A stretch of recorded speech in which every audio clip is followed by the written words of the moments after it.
right, welcome folks. Welcome to the Dwell Together podcast. I am Karen. I'm Candace. And this podcast exists to really just help you build community in a Christ-centered way. So yeah, that's basically it, right? Yeah, absolutely. What are we talking about today? So today we're gonna try to be light because we've been having some heavy weeks, just like Yeah, we've been talking about some serious stuff. So today we just thought we would kind of, just chat about some. Personally as well, we want to kind of lighten things up for ourselves as well because we just like have been in a funk. Yeah, doing a lot of. Yeah, life has been lifing, but that's okay. Yeah, so we just want to be very light today. But what we want to do is focus on some more practical tips and just just advice, guidance in terms of like making friends and just helping you throughout friendships, right? Some of the common challenges and how to probably deal with them or overcome them, but really just like general guidelines. So it's not going to follow like any very specific area. We're not going to focus in on one particular area. We're just going to give you general guidelines because we know that a lot of you everybody has like a different struggle, right? So maybe something here, or hopefully most of the stuff that we cover will kind of be helpful to you. So let us start. Well, before you start, I have a question. Yes. Was there a season in your life, like what is like a recent season in your life where you feel like you struggled to make new friends, or like when you looked around and you were like, who are my friends again? And then you had to kind of start fresh, or like figure out how to start fresh and have that whole first day of school kind of feeling. Oh yeah, so definitely when I moved to California. So basically I had never been there before in my life, not even for a visit. And I moved from where I live in a different country to a completely different country, of course, and also a different place in that country. So yeah, I didn't know, like I did have a kind of like a family member, a friend of a family member, or a family member of a family member, long story. So, that was like one person that I kind of, I didn't know from before, but at least I could connect with.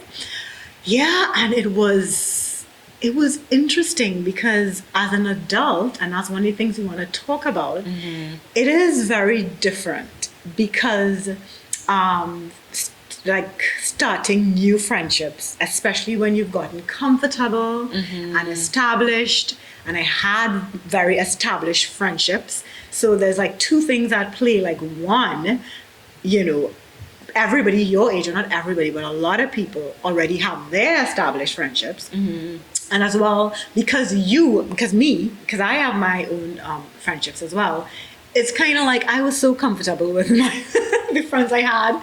So there's less motivation as well to go out and make friends. Make new ones, yeah. Because it's like, yeah, I liked my friends. They were cool. They still are. And I was still in contact with a lot of them, so I didn't feel it as much. But anyway, I did go to study. So, that's actually one of the ways that you, even as an adult, can make new friends. It's really a good way, which is school, because we had so many projects and so many opportunities to work together that we had to.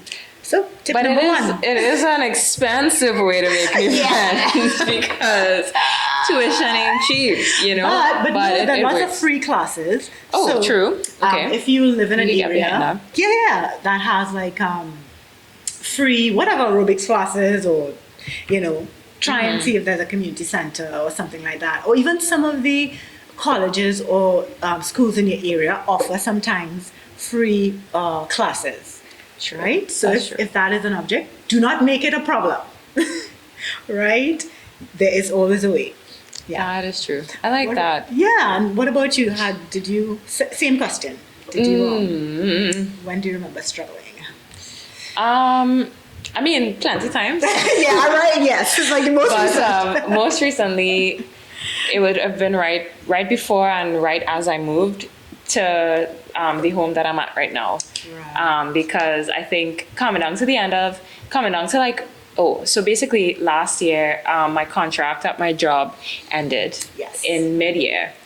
And when that ended and I was looking for a new job, I had this wide expanse of time And by wide, it was just like, it ended up being like 2 months. It really like was the grace of God that I wasn't unemployed for longer than that.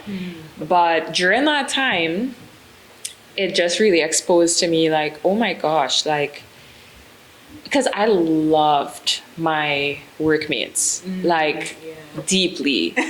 They were just so fun. Like we talked, laughed all the time. And like, I really just enjoyed my workmates. So I really didn't realize that outside of, you know, my workmates, my relationship at the time, and my family, I didn't have a lot of close friendships in the area. And we were still friends during that time, but I was living an hour away, right? And we were meeting up mainly virtually during that time. And so when my job ended, I was like, I just had like this identity crisis of like, what, like, where are my friends?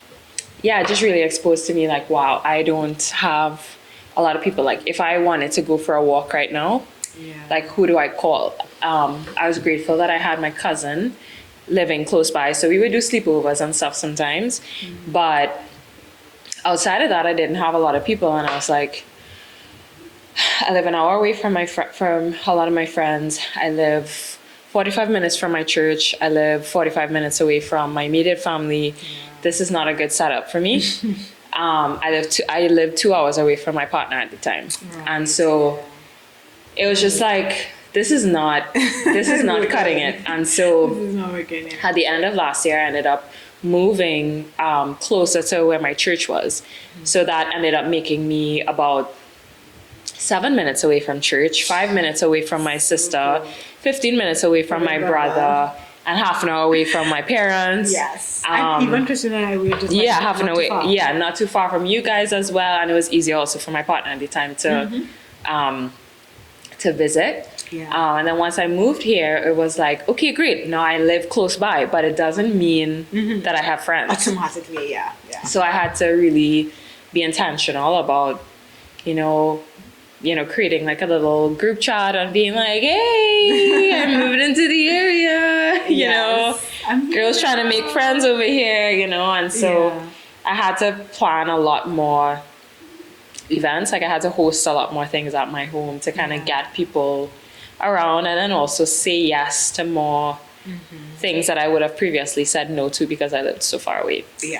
So yeah, and those are actually so many tips, just like in sharing experience, that we have to cover in terms of like being proactive is a big one. I feel like a lot of times people feel like just sit down and they will come, you know. I mean, people treat it like that, treat friendships and relationships like that. Correct. Like God is going to bring someone at your doorstep. Literally at your door. And I'm like, unless you want to be friends or something with the FedEx guy, you know. I mean maybe the mailman is your future spouse or your future bestie. You never know. But I'm just like, you know, you're limiting your options when all you do is sit and wait. It really does help to be proactive, which is what you did, and in different ways, which is what I liked. It wasn't just like, okay, I'm just going to go to church. Great, but like actually like get a group, like do a WhatsApp group, invite people over, so do a bit of hosting. And one of the things I found, like if you're not somebody, because I love to host, and Candace I think as well. Oh yeah, right. I don't want to speak for you, but I feel like you're a great host. Everything in my home is geared towards who's gonna come. Yeah, so we're very similar in that in that respect. But a lot of people find it very stressful. So what I would suggest is that we were trying to make friends, but if you have somebody, even if it's a family member, who could help you host, who like you could say to, you know, I want to have some friends over, but I'm just not like, it's not me, like I struggle. So either they can come and help you, or you could use their space. If like sometimes their space isn't big enough, you live in a small apartment or something. So don't just be like, okay, I don't like to host, that's it. Right? Or my apartment's too small, that's it. Like sit down and actually try and brainstorm, and ask for help, ask for people for ideas, because there are lots, just like, you know, us sharing our experiences, hopefully will help you think of some things, right? If you're in a similar situation. So yes. And one last thing about hosting is like, most people who don't like to host for a reason. Mm-hmm. And I would really encourage you to just find out what that reason is. Exactly. For me, the number one stressor of hosting is feeding people. Mm-hmm. I'm not the most passionate cook. I could, put on the candle, make sure there's fresh flowers around, all those things. But to say that I'm going to spend 3 hours cooking, I will not want anyone in my vicinity if I had to do that. And so figuring out you have to hack yourself so that you will that you will enjoy the process more. Yeah. So in a situation like that, instead of you cooking, it could be a potluck. Exactly.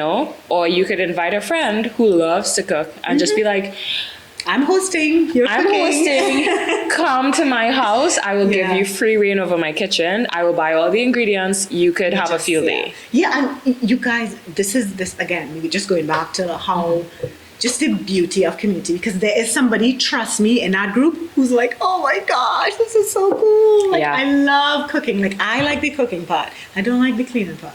So that's the part that stresses me out. But the cooking and like doing different dishes and like experimenting, I don't have a problem. So if you're like, oh, hey, I don't want to do the cooking, but I can host you or whatever.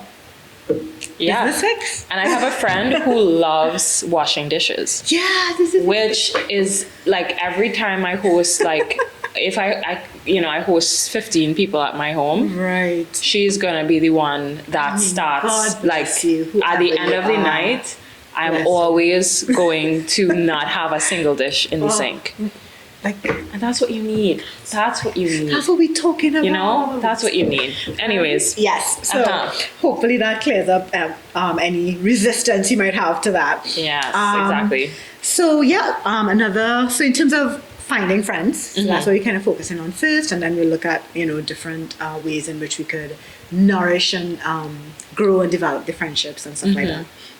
So recurring group activities. So and the operative word is recurring, meaning that I think a lot of times we do one-offs, and that's fine. But if you're looking at actual friendship in, the long term, then you would have to be more intentional in terms of setting up regular interactions.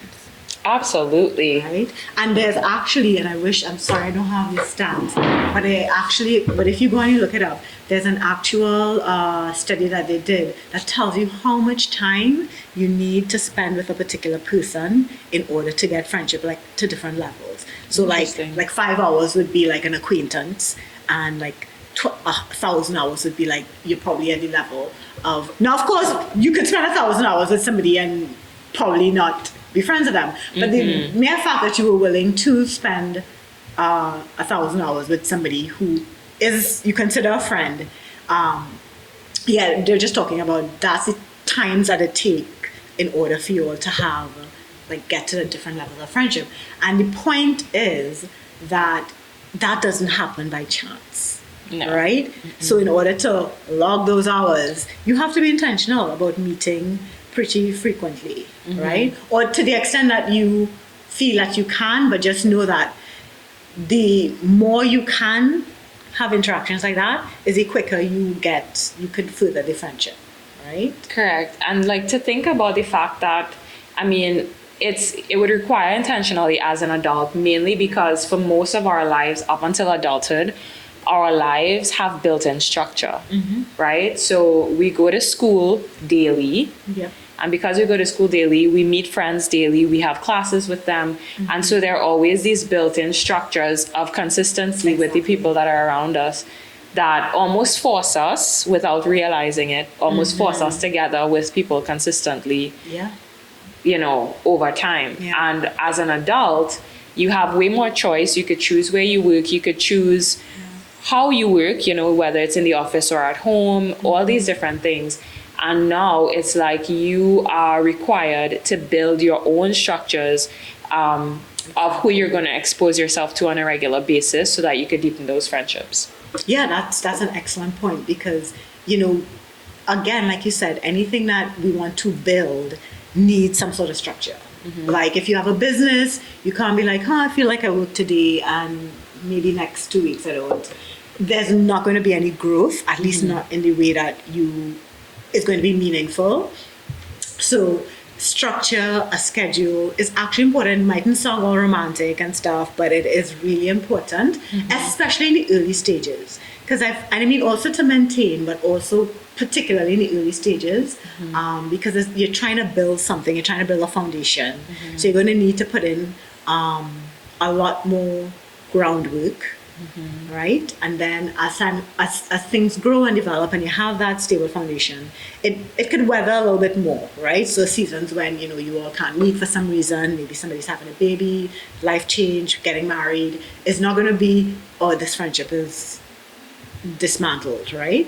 So we want to just be like emphasize, be consistent, and choose at least one activity where you all can meet on a recurring basis.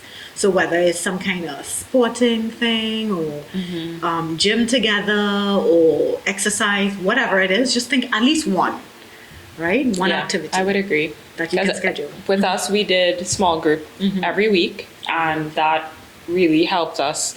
I mean, we kind of fell out of consistency, but at least the consistency previously helped sustain us in the seasons when we couldn't be as consistent, I would say. My cousin and I, we do weekly beach after work, and that's been like a really nice ritual as well. So, yeah. Yeah, no, it's so I hope you get the point. All right, so let's see. Of course, well, these are things, like volunteering and involving yourself in different community activities, whether it's with your church or just generally. You would actually be surprised at how many things are going on in the area around you. Like dog walking party, all sorts of stuff that you would not think of and you don't hear about. Like if you don't go looking for it, you're not going to be like, oh wait, there's like a whole bunch of people who go and walk their dogs at 6:00, right? So actually, if you actually take some time, do a search, this is what we have social media and stuff for. And if there isn't anything like that, maybe you can do your own dog walking group or whatever type of group, and do that. So that's just some ideas about where to find friends. So we're just looking at like, because we know you don't want to just go out in the street and be like, hey, anybody want to be my friend? So we're trying to be a little bit more subtle. And these are just some ideas to give you. Professional groups are really good as well, because you already have a common interest. So, but at a minimum, we'll have something to talk about, right? And of course, we talked about schools and stuff.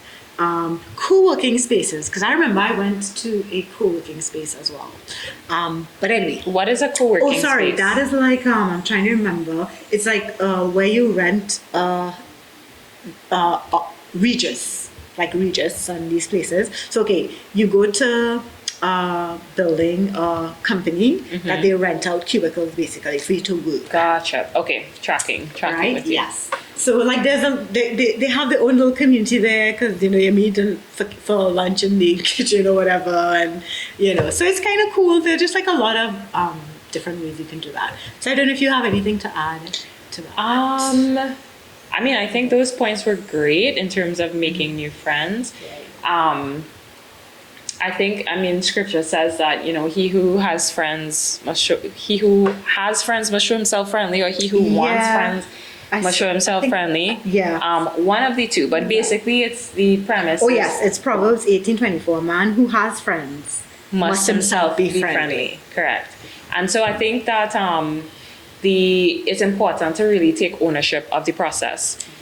Because especially if you're an introvert, or a shy person, or a sensitive person, or an empath, or all of the above, you're going to feel very justified in waiting for the world to invite you places, and it's not going to happen.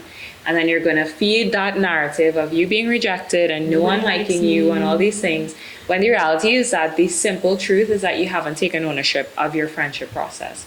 And so I knew very young that, they did all the personality tests, and my temperament was melancholic, and my I was an introvert and not an extrovert and all these different things. And the reality is that if I lived into that, I would not have the fullest life that I can have. Yeah. The reality is that I need friends. And if I need to develop my ability to be more assertive, to be more communicative, to be more open, then I'm not going to let an introvert label stop me from doing that. If I need to learn how to laugh more, how to smile more, then I'm not going to let a melancholic label, affect that, because at the end of the day, you really have to take ownership of your process. So that's all I would really kind of add to that. Yeah, I totally agree. And yeah, tick, tick. Yeah. Okay, so, and let's see. So, of course, we have, I'll leave that one for last because, so looking at your current network, so you can ask your close friends, like, is there anyone that, like, do you know, like, any groups or any people that you might want to introduce me to? And because, I just want to get out and just explain to them, I just want to meet some new people. And, they might be like, I know something that's happening here. Maybe you might want to go some different activity, because you don't have to do all the work yourself. There, people know lots of information that you don't know about. So just ask, visit different churches, because as Christians, we have a lot of, you do not have to stay always in your church, because and by stay we don't mean church hop as a way of being. We mean if other churches are having non-Sunday morning type activities. I'm not saying join different churches. Yeah, we're just saying that because churches have like some core things, a core set of meetings, and then they have like the non-core activities that you could feel free to dabble. And the good thing is churches are so varied. So what one church has in terms of one church might have like games night or something. Another church might have like a karaoke night. So if you like karaoke, your church doesn't have it, but another church does. Like nothing says you can't go. And I'm sure they'd be happy to have you. That's one good thing. We know that for sure. All right. So guys, we just want to, help you expand your mind, and hopefully that has done that. So. And it's important to have an appreciative and non-critical attitude to the process, because I think if, for example, if you don't appreciate churches that aren't your own, it's going to be really difficult for you to enjoy, experiencing other church communities, things that they might have and stuff like that. Because, you might go there and you're like, oh, they don't do church like we do church. Ugh, they don't worship like we worship. They do all these weirdo spiritual things that our church doesn't do. Or, they don't do enough spiritual things that our church does. Or, they have cliques. Or, have an appreciative attitude, because every single church community, every single community in general, every single person has something to appreciate about them. Exactly. Even when you invite people, someone is tooting their horn outside. Even when you invite people to your home, or even when you invite people to things, there are going to be people that you want to show up, and then there are going to be people that show up, and they're often going to be very different. The people you had in mind to be there and the people who come. But pay attention to who consistently says yes to your invitations, because they may not be the persons that you would have wanted for yourself, but they're often the persons that end up surprising you with really great friendships, and it's just like be ready for the unexpected. Don't be too tunnel visioned in terms of who you think you want, you would like as a friend, because we've heard so many stories about just the most unlikely pairings. Right. And I feel like people tend to pick friendships based on aesthetic reasons. Like, oh my gosh, like she has such a cool vibe. Like, I feel like we'd be friends. I love her outfit. She's like, I love her outfit. Like, I feel like we'd be friends, You see that? Like, I feel like we'd be friends oftentimes comes with some disappointment when you realize that these surface level things that you think would have made you all friends just because they match your vibe.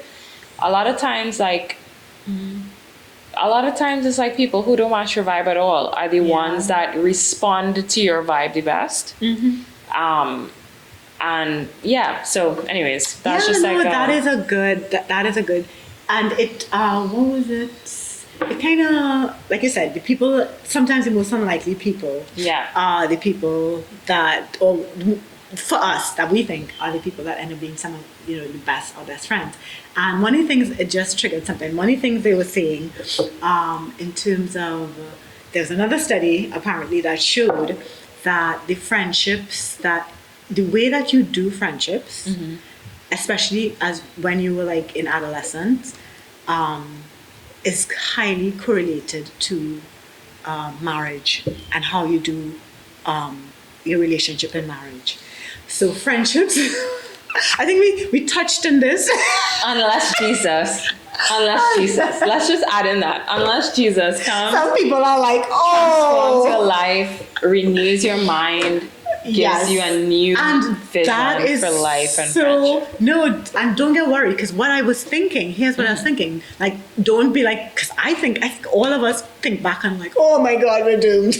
Like, we're not going to cut it. We remember Yeah. ourselves as adolescents. But what I feel is that in order to, the best way to make sure that that does not be like a self-fulfilling prophecy is to actually immerse yourselves in friendship. So now what you didn't learn or you didn't have are these skills. So if you, particularly if you realize that you were not good, Yeah. you are the person that needs Take to ownership. start developing friendships. If you were like, it was a breeze for you back in high school and stuff, then you probably could continue as normal.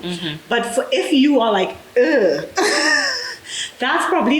it's helpful information, right? So we don't have to feel like that is like a prediction of our overall life, but it just means that, okay, if you struggle, there's probably some dynamics that are very wired naturally, and you really need to lean in to friendships and being able to develop friendships in order to ensure that you have good relationships and, you know, good marriage. Agreed. Yep. Love it. All right, so the last one is like social networks, you know. I mean, I left it for last because we all know that, Social networks like like Facebook, Like social media, okay. social media, yes. So Facebook, even LinkedIn and stuff like that, even though that's more work related still.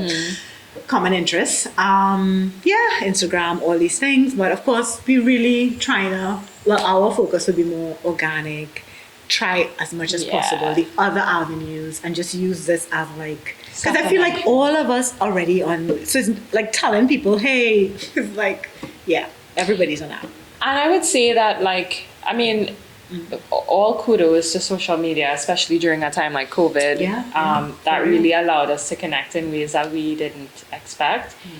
But I would say that if you are really amazing on social media as a friend and you can't do in-person friendships as well as you can social media friendships, then I think it's time to delete your apps for a little while and just really focusing on developing in-person skills.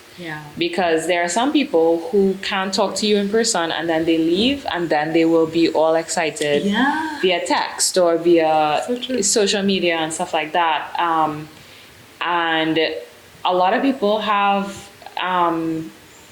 what do you call that? Social anxiety. A lot of people have social anxiety. And a lot of people develop social anxiety because of an overdependence on social media. And then also with social media, it's like it almost encourages you to, it often encourages you into unhealthy friendship patterns, like things like not respecting people's privacy, oversharing,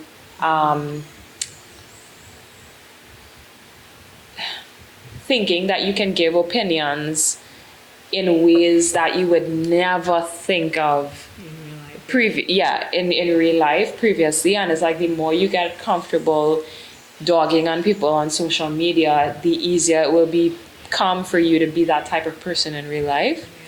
And so I know for me, like, It's so easy to creep people on social media. Like, and I would be the Guilty first as one to charged. say that, like, I could be a little creep. I could be a little It's so creep interesting. and spy on people online. And, you know, and it's just like, you feel like you have the right to peer into their lives because they've put it on social media. But what that does is that it trains you to not respect people's privacy in person. And because of our phones, we feel like we are entitled to a level of access that we would have never been entitled to before. So Yeah, that is true. And, just putting a pin in one of the things you said, it does give us a false sense of connection because we think we have more friends and more connection than we do, and that plays into what you're saying about taking a break, because I think when we take a break we really see our friendships for what they are, and it helps us it takes away like the pacifier, so to speak, and we realize we're able to see more clearly that, hey, maybe I don't actually have the level of friendship and connection that I think I have, because social media is so easy to make you believe that that is what you have when it may not have any solid weight to the friendships, right? correct. And I would say social media and digital media is a bit different in terms of Yes, that is true. an Instagram friend is very different from a friend that you Zoom once a week for Yes, 2 hours. for sure. You know, so that just, Yeah. we're not seeing like any friendship Correct. interactions that include technology is like, ugh, scuff. Definitely. What we're seeing is like the Yeah. quality of the interactions that are happening, is what we're looking at. Go for it. Yeah. All right. So those are some just some ideas in terms of just how to start the process. Go and get yourself out there. And now we are going to probably talk a little bit about just some points in terms of things that come up in friendship, and maybe how do we navigate and how do we develop friendships? Let me put it like that. So now that I've identified some people who you could probably bring in as friends, you do a little hosting, however you want to, whatever activities you think you have in mind, being consistent and all of that. And it's like, okay, now that we're starting this relationship, what are some things we should keep in mind? Right? So we'll be drawing on different authors and statistics and studies and stuff like that. So I'll start off with Jenny Allen. She has a book called Find Your People, which offers like practical. It says it offers practical and a biblical roadmap to creating deep and meaningful friendships. And I found that it was a really helpful book. I feel like a lot of people would resonate. She gives a lot of real life examples about her struggles, which I always love because it tells me that people have lived this. So that's why I really loved her book. And the advice that she offers, I think, is biblically grounded, but just very practical. So here are some of the things that she recommends, and we're just going to go through it and add our little 2 cents to it. Yeah, sure. Go for it. All right, so it says, be vulnerable and authentic. What does that mean to you, Candace? I feel like that's your thing. Yeah. So I heard this analogy when I went to a women's retreat with the cageless birds. So they're a Christian community based out in North Carolina. So I went to one of their women's retreats, and the analogy that they gave is that transparency is like a window and vulnerability is like a door. So being transparent with someone is sharing details of your life that may be, it could be small, it could be deeper, right? But a lot of people think that is vulnerability. But anybody could share, and it could feel vulnerable to you because you would never share that. Yes. Right? That is. But I could be transparent with you. You could think I'm being vulnerable with you, but I'm not actually being vulnerable. And I'm just being transparent. But I'm giving you a window into my life. But vulnerability, they were saying, is like you're opening a door to someone. So it's not just that you're letting them see inside, but you're actually letting them come inside and allowing them to actually influence and affect your life.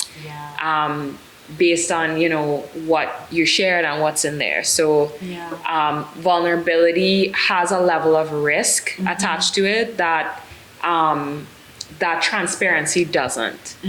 Because transparency, you're not really expecting anything Yeah. from them. You're not asking anything of them. You're just sharing deeply.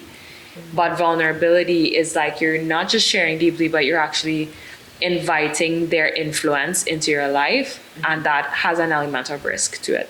Yeah, no, that is so good. I love that. And I think, yeah, that is really good because I have experienced that where, like you said, people are sharing, but it's not with a view to like, I'm bringing you into my story and wanting you to experience, not to experience it with me in a sense, or to, like you said, impact and influence it. It's just like, you know, I went through this really hard time, which, like you said, I wouldn't. I'm like, wow, like, thank you for sharing that with me. But, you know, there's no invitation to come into the situation, like that experience.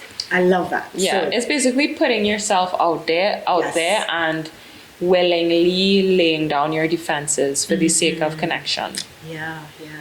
It is an invitation as opposed to transparency, which is just, I'm giving you this information. Yeah, Yeah. correct. Love it. All right. So, and what Jenny says is like that we should go first. Like it's, which is, I feel that is the one of the hardest things. Like who goes first, because it's the person who goes first takes the biggest risk, right? Yeah, because definitely. you have no idea. We're now starting to build trust. You have no idea how the person is going to respond. Yeah. Right? You're just like, it really is like, I'm just going to take a leap of faith and hope that I'm not mistaken in sharing with this person. Right? Yeah. And I think So- that's why, like, one of the core values I personally try to have, and I think that we should all Yeah. have, is courage. Yes. I think courage is such an underrated value and quality to have, because courage says that even if I'm scared, I'm not going to allow fear to be the reason I don't do something important that could possibly bless my life. And if I try and it doesn't work out, I'm not going to blame myself or get bitter about the fact that I tried. Yeah. Because I think that a lot of times, yeah, like we like to take ownership of trying hard things, and then when it doesn't work out, we like to disown the thing that we tried and be like, That was a mistake. "Ugh, I'm never doing I'm that never doing again." that again. But it's like, no, courage says, I choose to take risks. And if it doesn't work out, Yeah. not working out was part of the risk that I preemptively Because then it wouldn't be a assume. risk. Yeah. Correct. Like, yeah. So it's like you have to be willing to have things not go your way Yeah. and have that as like a core value. So yeah. 100. I feel like just talk a little bit more about that, because I feel like that's one of the foundational things. You know, there are some things in friendship that are really foundational. There's some that are superfluous, where it's like, oh, you can have it. But I think that's an important one, because you're always going to have courage. It's not Yeah. going to stop with the person who starts, you know, with the vulnerability and stuff like that. It's something that's going to be ongoing, and there are different periods within the friendship. If it's going to be something that's long lasting, that each party is going to have to display a level of courage. And like you said, I love that you mentioned, because I struggle with this so much too, that if it doesn't go well, that you don't beat yourself up. I feel like a lot of times that's why people retreat and are like, yeah, I've just had so many bad experiences with friendships. Yeah. And it you know, yeah, it's a big struggle for a lot of people. So thank you for sharing that. So some others we talked about was show up consistently. Right? So friendships are built on proximity and repeated time together. Yep. So those two things are important. And of course we have, as Candace was saying, things like Zoom and all of that help with the, even though we're not It close, creates proximity. it does create proximity in terms of we can see the person. But of course, we would always, if possible, try to have some in-person interactions. Because I've heard so many stories about people who like are online, or the friendship or whatever relationship starts online, and then when they actually meet, it's like so awkward, even though it's like, wait, I shared like so much stuff with this person and it's so weird now. So at least one meeting, one or two, or as many as you can manage in person, if it's especially if it's a relationship that is really significant. Yeah, and I honestly feel like it does something to your body. I know it sounds really weird, but I remember when we used to meet up in person, like physically, it was a very stress relieving experience for me. Like I would notice that my body is very relaxed. I'm like, there's, I don't know if it's like dopamine or whatever whatever the hormone is, all the means, but like I would, like my physical body would be so relaxed, right? And then I remember when you moved away and we would do small groups virtually, small group became like an immense stressor for me. And so my body was very distressed doing virtual, and I have no idea why, right? But I just noticed that the Zoom small groups were like 3 times more stressful on my body than the in-person. There was like a level of relaxation and ease that came with someone being in the room, in my space. So I don't know if that's like a Candace thing, but it was just something that I noticed. There's nothing new under the sun, for sure. And I just feel, and again, like you said, and I'm sure there's studies to prove this, I'm sure, that being in person and interacting with somebody in person makes a difference. I agree. I can't see how it would not. So 2D versus 3D, just that alone, it's like our brain knows, like, this is not the actual 3D version of this person, so good point. And so to the other point that she has is to be intentional about your pursuit. I think we kind of touched on that, talk about that, right? But just to add a little bit to that, meaning that just treat it like it's something important. Take time to plan is what, don't just let it happen or think it can happen.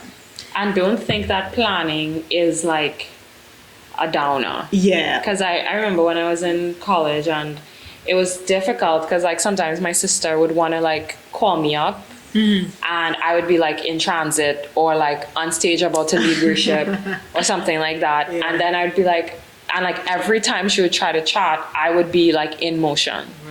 And so like I would be like, hey, like let's try to like plan schedule like a Zoom or something like that. And that was really hard for her because she is very spontaneous, and for her it's like spontaneous interactions are what like fills her soul.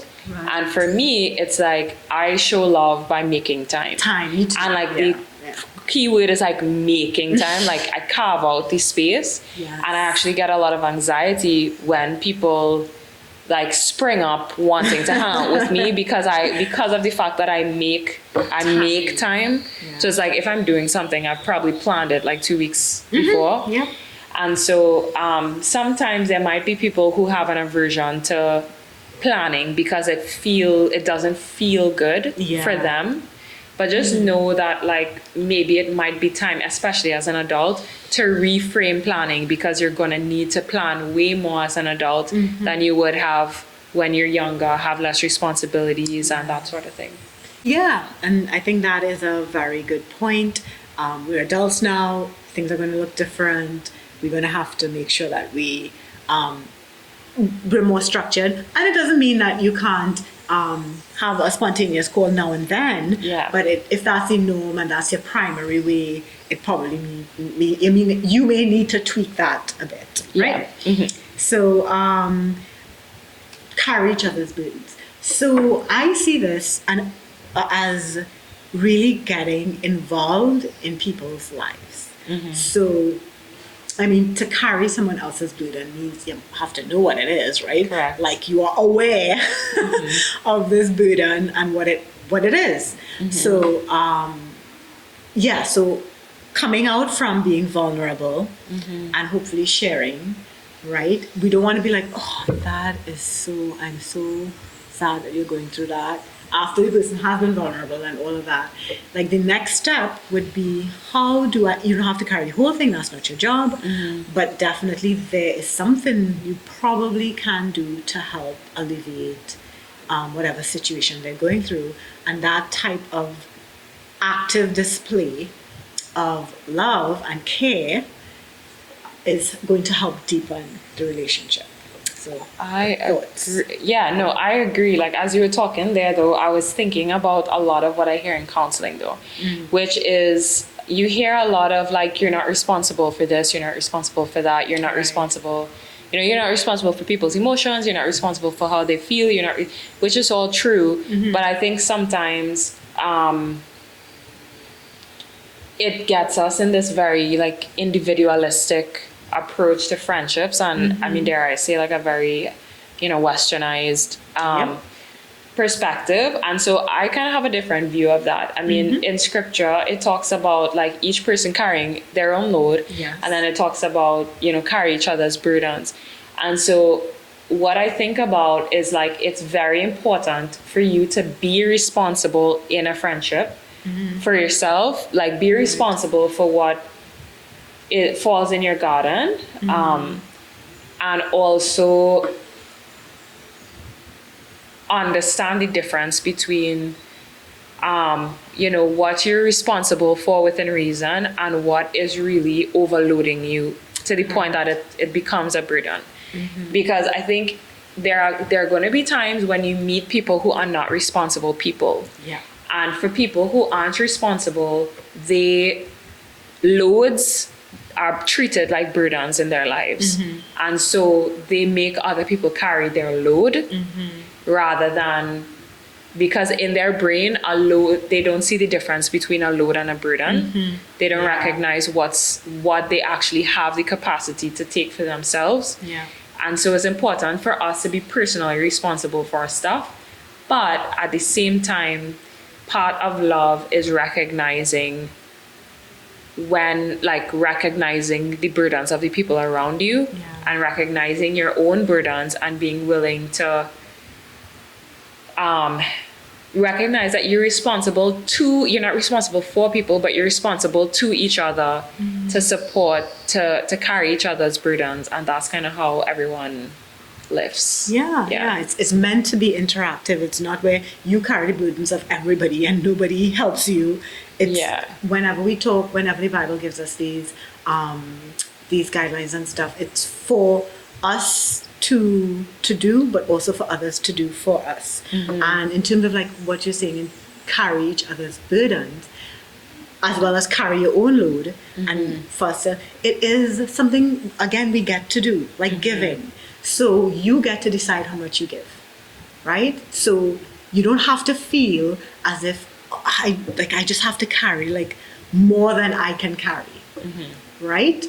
So just like with finances in terms of giving, there's only so much you can give. You have, because you're supposed to take care of yourself and your family as well, right? You won't give the money that you have to feed your children because you have to feed your children, right? So it's reasonable to look at the situation and be like, well, what can I do, right? If there's something I have a lot of that I can spare in terms of whether it's finances or any physical thing that you can offer, as well as time, and do things like babysit for them so they can get some time alone or whatever, help them with their finances if you're like an accountant or something like that. So there's so many things that we can do, and God is not asking us to I think when we see this, we think carry each other's burdens, like it feels heavy, but it doesn't have to be. It really is what you can do, what is within your ability to do, do it. And you want to, just like when you give, God says do it with a joyful.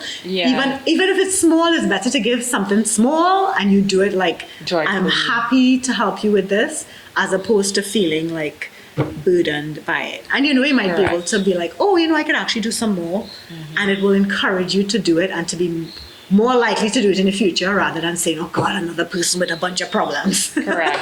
Right? And I would just add to what you said, because that was so good. Like, I would add to that, sometimes it's more than okay to ask God for extra capacity. Yeah. I remember there was a point in my life where I was earning money, but I was feeling my lack of generosity. Like I was feeling like, okay, there are people that need things right now, but I am feeling an internal resistance to give because I feel under-resourced. Yeah. Or like, people are asking me for time and I don't really want to give them time because I'm feeling like this or I'm feeling like that. But it's like one of the foundational values of the kingdom is generosity. Yep. And if you're ever finding in yourself that you don't feel like you have a lot to give, I think it's important to ask God for extra capacity as well, because I think that any person on the planet could very easily find a reason why they cannot give. Exactly. And so what I started to do, which has been immensely helpful, is just like I just tell God, I'm like, Lord, right now I'm feeling very stingy with my time and energy. I'm like, Lord, I'm feeling extremely stingy with my time and energy. I feel exhausted. I feel drained. I don't want to be around people. But I really love my family. I love my friends and I want to give to them. Can you give me something to give to them? Exactly. And so God, as you pray and ask God, He actually fills you up so that He fills you with things to give others. Yes. And in the same way with your salary, for example, like I tell God, I'm like, Lord, give me things to give away to other people.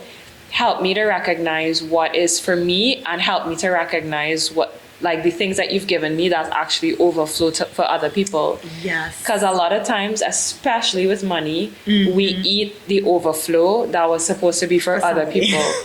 And then we're always like paycheck to paycheck, when biblically God says that, He blesses us so we can be a blessing. Correct. So it's not all for you. And It scripture really isn't. literally says to work with your hands so that you can have something to share with To share others. with So your purpose of working is actually so that you can have money Yes. and resources to give away on top of Exactly. taking care of yourself. Yep. And so if you're living a life where you have nothing to give away, then it might sound harsh, but I genuinely believe then something has to give. Yeah. It's either we need to ask God, okay, Lord, expand what's in my hands, or it's like, okay, God, am I eating more? Yeah. And by eating, I don't mean physically eating. But you're I mean consuming, absorbing, using your taking. time for yourself, using your money for yourself, using your gifts for yourself. Correct. I remember a time God told me to stop buying clothes, right? Yeah. And I was like, okay.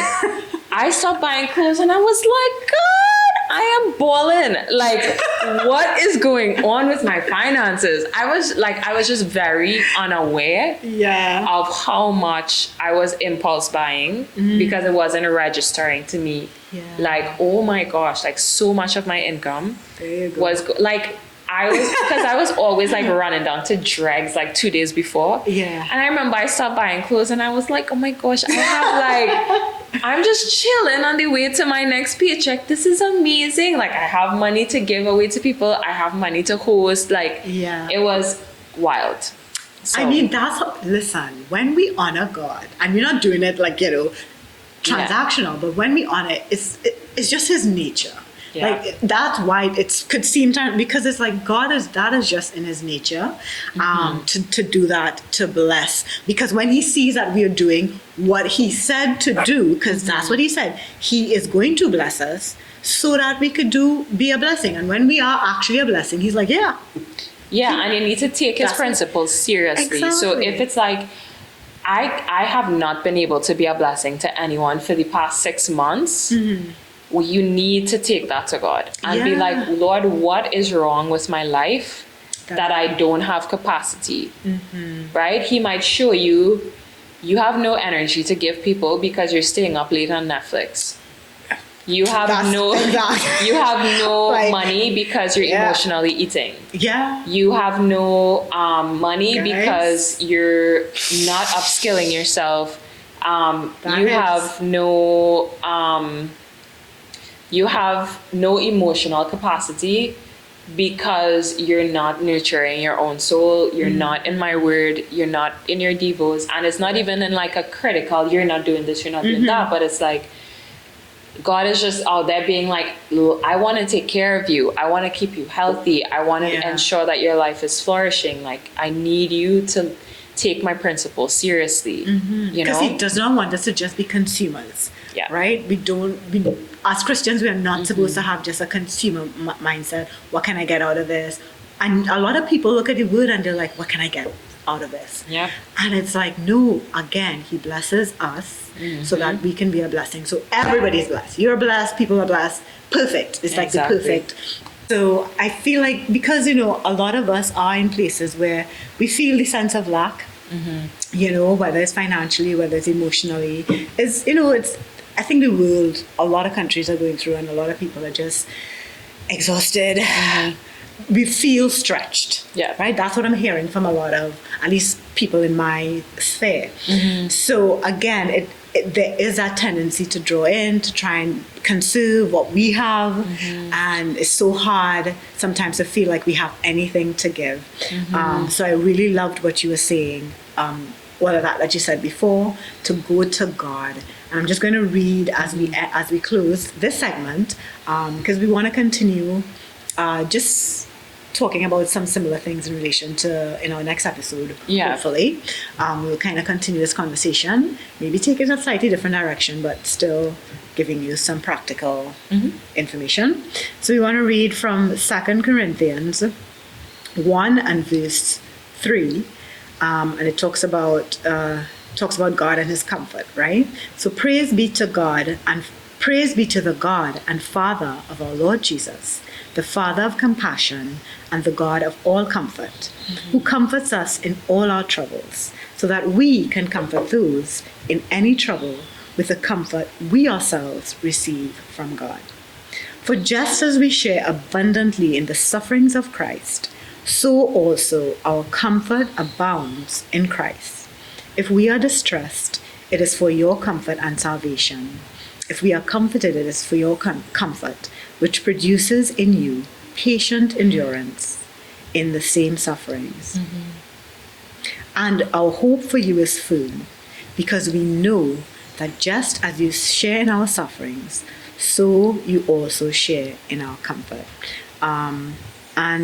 So we don't have to worry that the lack that we feel, God can fill, right? And he fills it so that we have enough to give. He always, when we ask for ourselves, I feel, my belief is that he would always not just give just for you, just enough, like, yeah, I'm just going to give you exactly what you need, no more, because his desire is for us to be a comfort to others, to share our gifts. That's why everything, the gifts that he gives us is not for our,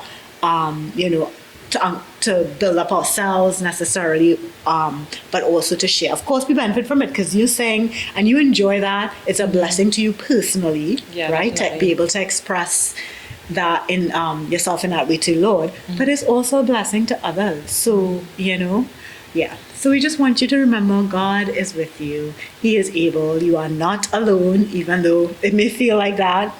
And he's going to help you on your friendship journey because he wants you to have community and friendship. And Yeah, and I just, as we close, I just want to add, how can you receive from the Lord? Because I think sometimes hearing God can supply all your needs can feel very ethereal and very conceptual. Yeah. So it's because a lot of times it could feel like God supplying my needs is I just get peace. Right. I just have this peace of okay, God's gonna supply all my needs by not making me freak out about it. Yeah. But I mean, practically, how you can receive from the Lord is, it starts with your devotional life. Yeah. Because in Scripture, God talks about scripture being our daily bread. It's like manna in the wilderness. Yeah. And so it's like when you're going through a wilderness, right, where it's a place of lack, a place where there's no resources, it's like God is your source. Like treating God's word as your source of food, spiritual food daily, that's going to be the starting point of what's going to give you the spiritual energy to do anything else in this life. Yeah. It'll also give you the spiritual clarity to know how to move through life. Because as you really build your devotional life, you're going to know who to speak to.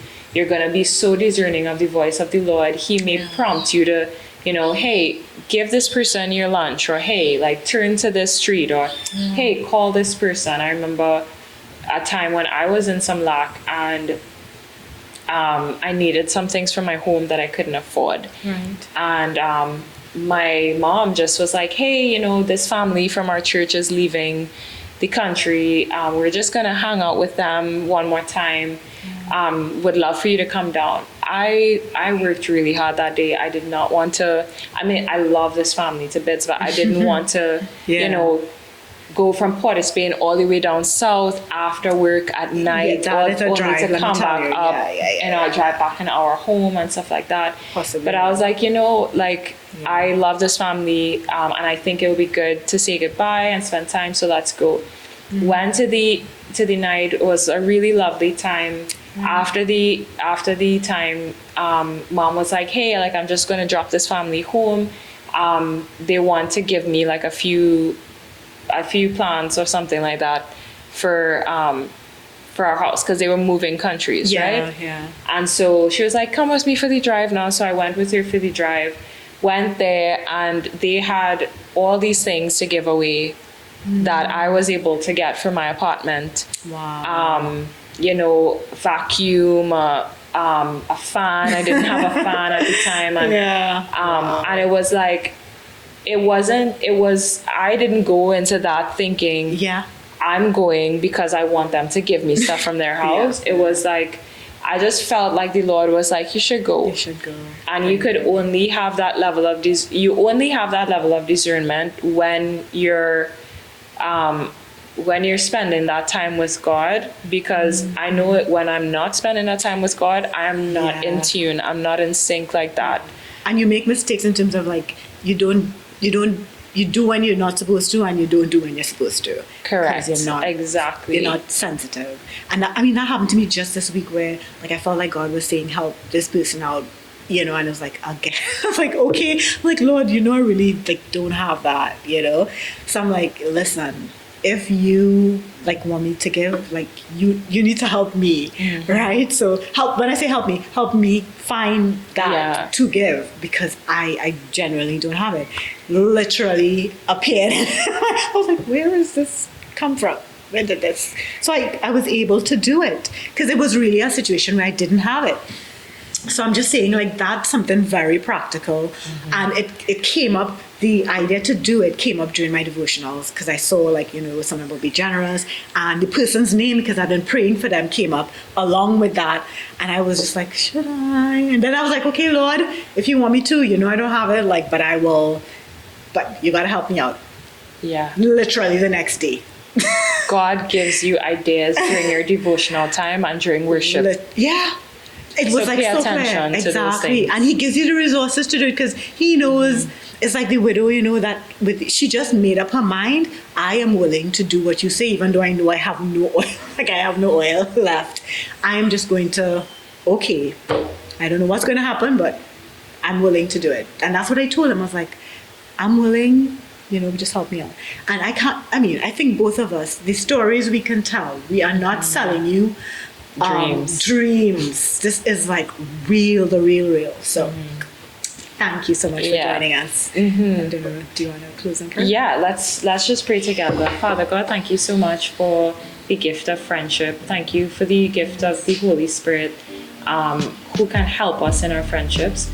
Lord, I pray that you would continue to give us the resources that we need to build strong friendships. Give us the courage we need to find and make new friendships. Lord, I pray that you would align our lives with kingdom friendships, oh God. I pray that you will put new interests, new hobbies, new ideas on our hearts and our minds. Yes. That will really just guide us into communities that we need to be in so that we can find our people, oh God. I pray against any assignment on our lives to keep us in isolation and loneliness, bitterness, resentment, offense, hatred, and anything of you like. And I pray, oh God, that you just restore our souls and restore our communities to us in Jesus' mighty name. Amen.